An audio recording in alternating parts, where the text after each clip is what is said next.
Friends అందరికీ hi అండి. State bank of ఇండియాకి సంబంధించి లేటెస్ట్ జాబ్ రిక్వైర్మెంట్ నోటిఫికేషన్ అయితే మనకి రిలీజ్ చేయడం అయితే జరిగింది. క్లర్క్ నోటిఫికేషన్ అనేది టోటల్‌గా ఎడ్యుకేషన్ క్వాలిఫికేషన్ ఏంటి? అండ్ బేసిక్ సాలరీ ఎలా ఉంటుంది? అలాగే ఎగ్జామ్ ఎప్పుడు కండక్ట్ చేస్తారు? అండ్ టోటల్‌గా కంప్లీట్ డీటెయిల్స్ అన్నీ కూడా మీకు ఈ వీడియోలో అయితే డీటెయిల్‌గా ప్రొవైడ్ చేస్తాను. వీడియోలోకి వెళ్ళే ముందు ఛానల్ ఎవరైతే ఫస్ట్ టైమ్ ఇచ్చేస్తారో సబ్స్క్రైబ్ అయితే చేయడం అయితే మర్చిపోవద్దు. ఎందుకంటే లేటెస్ట్ జాబ్ అప్డేట్స్ అన్నీ కూడా మన ఛానల్‌లో ఇప్పుడు కూడా మీకు ప్రొవైడ్ చేస్తూ ఉంటాను. అయితే మనకి స్టేట్ బ్యాంక్ ఆఫ్ ఇండియాకి సంబంధించి మనకి క్లర్క్ నోటిఫికేషన్ అయితే మనకి రిలీజ్ చేయడం అయితే జరిగింది. మనకి టోటల్ ఇక్కడ చూసుకోవచ్చు స్టేట్ బ్యాంక్ ఆఫ్ ఇండియాకి సంబంధించి రిక్వైర్మెంట్ ఆఫ్ జూనియర్ అసోసియేట్స్ అంటే కస్టమర్ సపోర్ట్ అండ్ సేల్స్‌కి సంబంధించి మనకి ఎస్‌బీఐకి సంబంధించి ఆల్రెడీ ఈ నోటిఫికేషన్ మనకి ముందుగానే రిలీజ్ చేసేసారు. అయితే ఇక్కడ మనం చూసుకోవచ్చు అడ్వర్టైజింగ్‌కి సంబంధించి కూడా నంబర్ కూడా ప్రొవైడ్ చేయడం అయితే జరిగింది. ఇంకా online registration of application and fees payment అనేది మనకి డిసెంబర్ 17 ఈ మంత్ నుంచి ఆల్రెడీ మనకి స్టార్ట్ అయిపోయింది. ఇప్పటి నుంచి కూడా మీరు అప్లై చేసేసుకోవచ్చు. అండ్ లాస్ట్ ఎండింగ్ డేట్ చూసుకున్నట్టయితే మనకి జనవరి 7వ తారీఖున లాస్ట్ డేటు అప్లై చేసుకోవడానికి. గుర్తుపెట్టుకోండి 7వ తారీఖున. ఇక్కడ చూసుకోవచ్చు అప్లికేషన్ ఆర్ ఇన్వైటెడ్ మనకి ఇండియన్ సిటిజన్ ఎవరైతే ఉంటారో సో జూనియర్ అసోసియేట్ అంటే కస్టమర్ సపోర్ట్ అండ్ సేల్స్‌కి సంబంధించి మనకి స్టేట్ బ్యాంకే కాబట్టి అందరూ కూడా అప్లై చేయడానికి అయితే ట్రై చేసుకోండి. ఇంకా vacancy position and regular vacancy and ఇక్కడ మన బ్యాక్‌లాగ్ వేకెన్సీస్ కూడా ప్రొవైడ్ చేయడం అయితే జరిగింది.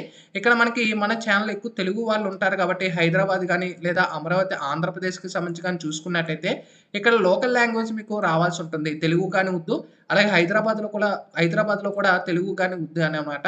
సో మన క్యాస్ట్ వైస్ చూసుకోవచ్చు మనకి ఆంధ్రప్రదేశ్ అమరావతిలో ఎస్సీ అయితే 8 వేకెన్సీ ఉన్నాయి. ఎస్టీ వాళ్ళకి 3 వేకెన్సీ ఉన్నాయి. ఓబీసీ వాళ్ళకి 13 అయితే ఉన్నాయి. అండ్ ఈడబ్ల్యూఎస్ వాళ్ళకి 5 వేకెన్సీ అయితే ఉన్నాయి. జనరల్ వాళ్ళకి అయితే 21 అయితే ఉన్నాయి. టోటల్‌గా 50 వేకెన్సీ అయితే మనకు ఉండడం అయితే జరిగింది. మనకి హైదరాబాద్‌లో చూసుకున్నట్టయితే వేకెన్సీ అనేది చాలా అయితే ఎక్కువ ఉంది. ఇక్కడ మనం చూసుకోవచ్చు ఎస్సీ వాళ్ళకి 54 ఉంది. అండ్ ఎస్టీ వాళ్ళకి 23 ఉంది. అండ్ ఓబీసీ వాళ్ళకి 92 వేకెన్సీ అయితే ఉంది. ఈడబ్ల్యూఎస్ వాళ్ళకైతే 34 ఉంది. సో జనరల్ వాళ్ళకి ఇక్కడ 139 వేకెన్సీ టోటల్‌గా 342 ఉన్నాయి. అండ్ ఇక్కడ మనం చూసుకోవచ్చు అమరావతి ఆంధ్రప్రదేశ్‌లో 50 వేకెన్సీ ఉన్నాయి. సో అప్లై చేసుకున్న వాళ్ళు మీరు తెలంగాణలో ఎక్కువ అప్లై చేయడానికి అయితే ట్రై చేసేసుకోండి. And next PWD and ex service man and ఇక్కడ మనకి బ్యాక్‌లాగ్ వేకెన్సీ కూడా ప్రొవైడ్ చేయడం అయితే జరిగింది. అండ్ రిమైనింగ్ స్టేట్స్ అని కూడా మనకి క్లియర్‌గా ఇక్కడ మనకి మెన్షన్ చేసేసారు. ఏ వేకెన్సీ అనేది ఉన్నదనేది. సో మీరు తెలుగు వాళ్ళకి సంబంధించి కాబట్టి నేను క్లియర్‌గా అయితే చెప్పాను. ఇంకా రిమైనింగ్ కూడా మీరు చెక్ చేయాలనుకుంటే చెన్నై చెక్ చేయాలని చెన్నై చెక్ చేసుకోవచ్చు. భువనేశ్వర్ గాని, బెంగుళూరు గాని ఇక్కడ కూడా మీరు చెక్ చేసేసుకోవచ్చు. ఇది కూడా. సో టోటల్ వేకెన్సీ అయితే ఇదనమాట. నోటిఫికేషన్ లింక్ అనేది కూడా కింద డిస్క్రిప్షన్‌లో ప్రొవైడ్ చేస్తాను. అక్కడి నుంచి కూడా మీ నోటిఫికేషన్ అనేది డౌన్‌లోడ్ చేసేసుకోవచ్చు. అయితే ఇక్కడ మనం చూసుకోవచ్చు కిందకి వెళ్ళినట్టయితే ఇంపార్టెంట్ నోటీసెస్ అనేవి కూడా మనకి ప్రొవైడ్ చేయడం అయితే జరిగింది. ఇది కూడా చెక్ చేసుకోండి. ఇంకా నెక్స్ట్ మనకి మెయిన్ ఎడ్యుకేషన్ క్వాలిఫికేషన్ ఎక్కువ మంది ఎడ్యుకేషన్ క్వాలిఫికేషన్ కదా అడుగుతారు. యాజ్ ఆన్ 31/12/2024కి మనకి ఇక్కడ చూసుకోవచ్చు గ్రాడ్యుయేషన్ అనేది రికగ్నైజ్డ్ యూనివర్సిటీ అంటే మీరు మీ డిగ్రీ గాని, బీటెక్ గాని సో కంప్లీట్ చేసుకుంటే ఎవరైనా కూడా మీరు అప్లై చేసేసుకోవచ్చు. ఇక్కడ చూసుకోవచ్చు సర్టిఫికేట్ షుడ్ బి పాస్ మనకి 31/12/2024కి మీ యొక్క డిగ్రీ అనేది పాస్ అయితే గ్రాడ్యుయేషన్ చేసి ఉన్న వాళ్ళు అప్లై చేసుకోవచ్చు. అలాగే those who are in the final year semester in of their graduation may also అంటే ఫైనల్ ఇయర్ వాళ్ళు ఫైనల్ సెమిస్టర్ ఎవరైతే ఉంటారో వాళ్ళు కూడా అప్లై చేసేసుకోవచ్చు. ఇక్కడ మనం చూసుకోవచ్చు selected they will be have produce proof of passing. So మీరు ఫైనల్ ఇయర్ అయినా అప్లై చేసుకోవచ్చు. ఇక్కడ మీరు లేదంటే 30 లోపు కంప్లీట్ చేసుకోమని చెప్తున్నారు. So date of passing eligibility అనేది కూడా ఇక్కడ మనకు క్లియర్‌గా మెన్షన్ చేశారు. ఇది కూడా మీరు చెక్ చేసుకోండి నోటిఫికేషన్‌లో. ఇక కిందకి వెళ్ళినట్టయితే ఇక్కడ మనకి రిజర్వేషన్ ప్రాసెస్‌కి సంబంధించి కూడా ఇక్కడ మెన్షన్ చేశారు. ఇంకా నెక్స్ట్ మనకి ఎలిజిబిలిటీ కేటగిరీ ఏజ్ లిమిట్ కూడా చూసుకోవచ్చు. యాజ్ ఆన్ 01/04/2024కి సో మినిమమ్ అని 20 అనేది అయితే ఉండాలి. బిలో 20 అయితే నాట్ ఎలిజిబుల్. అండ్ అబోవ్ 28 అయితే ఉండకూడదు. ఇక్కడ యాజ్ ఆన్ 01/04/2024కి ఇక్కడ చూసుకోవచ్చు candidates have been born not earliest అంటే 1996 కంటే తక్కువ ఉంటే మీకు ఎలిజిబుల్ అయితే ఉండదనమాట. సో నాట్ బార్న్ అంటే 1996 అంటే అబోవ్ ఉండేలా మీరు చూసుకోండి. ఇక్కడ చూసుకోవచ్చు. సో ఇక్కడ మనకి అప్పర్ అనేది కూడా మనం చూసుకోవచ్చు. 2004 అనేది వరకు మనకి ఇవ్వడం అయితే జరిగింది. ఇంకా రిలాక్సేషన్ చూసుకోవచ్చు. ఎస్సీ, ఎస్టీ వాళ్ళకి 5 ఇయర్స్ ఏజ్ రిలాక్సేషన్ ఉంటుంది. ఓబీసీ వాళ్ళకి 3 ఇయర్స్, పీడబ్ల్యూ జనరల్ ఈడబ్ల్యూఎస్ వాళ్ళకి 10 ఇయర్స్ ఉంటుంది. ఇక్కడ చూసుకోవచ్చు డీటెయిల్‌గా మనకి రిలాక్సేషన్‌కి సంబంధించి కూడా మనకి క్లియర్‌గా మెన్షన్ చేశారు కాబట్టి ఇది కూడా మీరు చెక్ చేసేసుకోండి. అండ్ నెక్స్ట్ మనకి డిఫర్స్ ఇక్కడ ఏమైనా ఉంటే అది కూడా మీరు చెక్ చేసేసుకోవచ్చు. ఇంకా నోటిఫికేషన్‌లో మెయిన్ పాయింట్స్ మీకు చెప్తున్నాను కాబట్టి మిగతా పాయింట్స్ కూడా మీరు ఒకసారి చెక్ చేసుకోవచ్చు. List of medium of examination ఇక్కడ చూసుకోవచ్చు. ఏ మీడియంలో ఎగ్జామ్ అనేది అప్లై చేసుకోవచ్చు అనేది కూడా మనకి చూసుకోవచ్చు. ఆంధ్రప్రదేశ్ వాళ్ళైతే ఇంగ్లీష్, హిందీ, తెలుగు, ఉర్దూ అయితే మీరు లాంగ్వేజ్ అయితే ఎగ్జామ్ అయితే అటెండ్ చేసుకోవచ్చు. ఇక్కడ ఆంధ్రప్రదేశ్ అలాగే హైదరాబాద్ కూడా మనకి మెన్షన్ చేయడం అయితే జరిగింది. ఇది కూడా మీరు చెక్ చేసేసుకోవచ్చు. నెక్స్ట్ సెలక్షన్ ప్రాసెస్ ఏ విధంగా ఉంటుంది? సెలక్షన్ ప్రాసెస్ మెయిన్ మనకి ఆన్‌లైన్ సీబీటీ ఎగ్జామ్ అనేది మనకి కండక్ట్ చేస్తారు. అది phase 1 and next phase 2 main exams అయితే కండక్ట్ చేయడం అయితే జరుగుతుంది. తర్వాత మీకు సెలెక్ట్ అయితే అవుతుంది. ఇక్కడ ఫేజ్ 1లో చూసుకోవచ్చు మనకి టోటల్‌గా ఆన్‌లైన్‌లో ఎవరైతే అప్లై చేసుకుంటారో మీకు ఇక్కడ 1/4 అంటే 4 క్వెషన్‌లు తప్పు పెడితే ఒక మార్క్ అనేది మీకు పోతుంది. ఇక్కడ చూసుకోవచ్చు 1/4 అన్నమాట. ఆన్‌లైన్ ఫేజ్ 1 అయితే మనకి ప్రిలిమినరీ ఎగ్జామ్ అయితే ఉంటుంది. 100 మార్క్స్ అయితే మీకు ఉంటుంది. అండ్ టోటల్‌గా 3 సెక్షన్‌లో ఆ రోజు మీకు కేటాయిస్తారు. సో, 1 అవర్ అయితే ఉంటుంది. ఇంగ్లీష్ లాంగ్వేజ్ ఉంటుంది. మీడియం ఇంగ్లీష్ ఉంటుంది.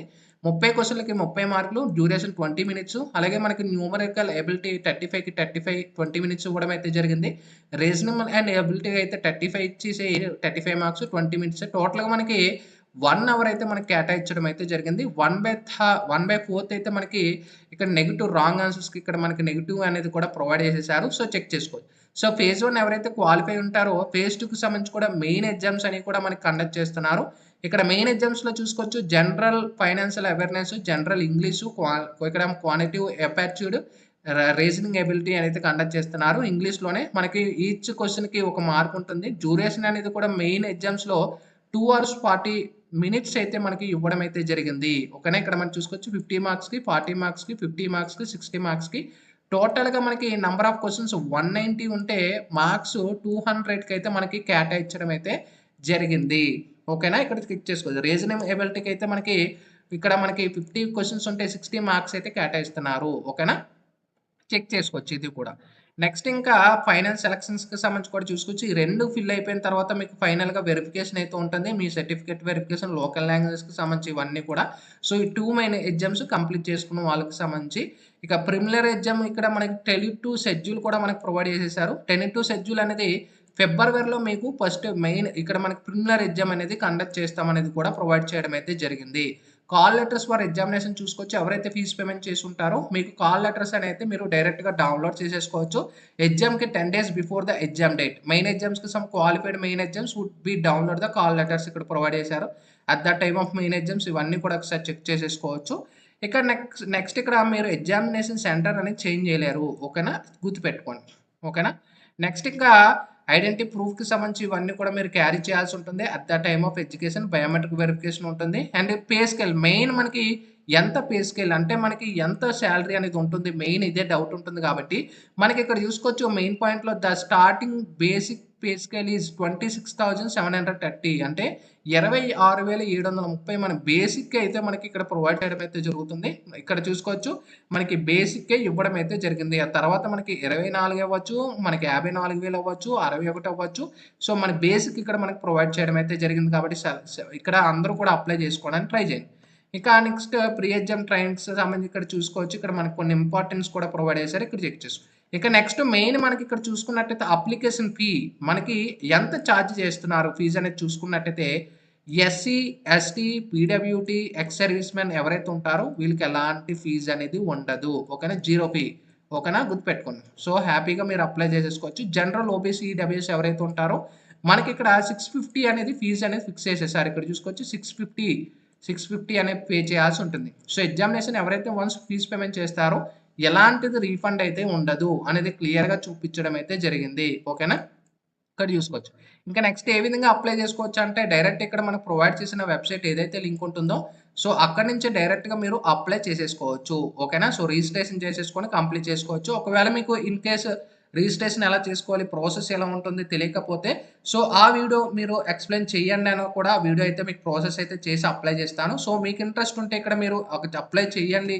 వీడియో ప్రాసెస్ కూడా చేయండి అంటే దానికి సంబంధించి కూడా వీడియో అయితే మీకు చేసి తొందరలో అప్డేట్ ఇస్తాను. సో, మీ యొక్క కామెంట్ ప్రకారంగా అయితే నేను అది మీకు పాజిటివ్‌గా తీసుకొని నేను వీడియో అయితే చేయడం అయితే జరుగుతుంది. సో, ఇక్కడ చూసుకోవచ్చు ఇక్కడ మనకి ఒకవేళ మీకు ఏమైనా ప్రాబ్లమ్స్ వచ్చినా ఫీజ్ పేమెంట్‌లో గాని మనకి హెల్ప్ లైన్ డిస్క్ కూడా ఇవ్వడం అయితే జరిగింది. అక్కడి నుంచి కూడా మీరు కాంటాక్ట్ అవ్వచ్చు. సో, ఇక్కడ మనకి టోటల్‌గా ఇది మనకి మెయిన్‌గా మనకి ఎస్‌బీఐ క్లర్క్ నోటిఫికేషన్ అయితే రిలీజ్ చేశారు కాబట్టి సో, అప్లై చేసుకున్న వాళ్ళు కూడా అప్లై చేసేసుకోవచ్చు. ఇంకా టెన్నిటివ్ లిస్ట్ ఆఫ్ ఎగ్జామినేషన్ సెంటర్స్ అని కూడా ఇవ్వడం అయితే జరిగింది.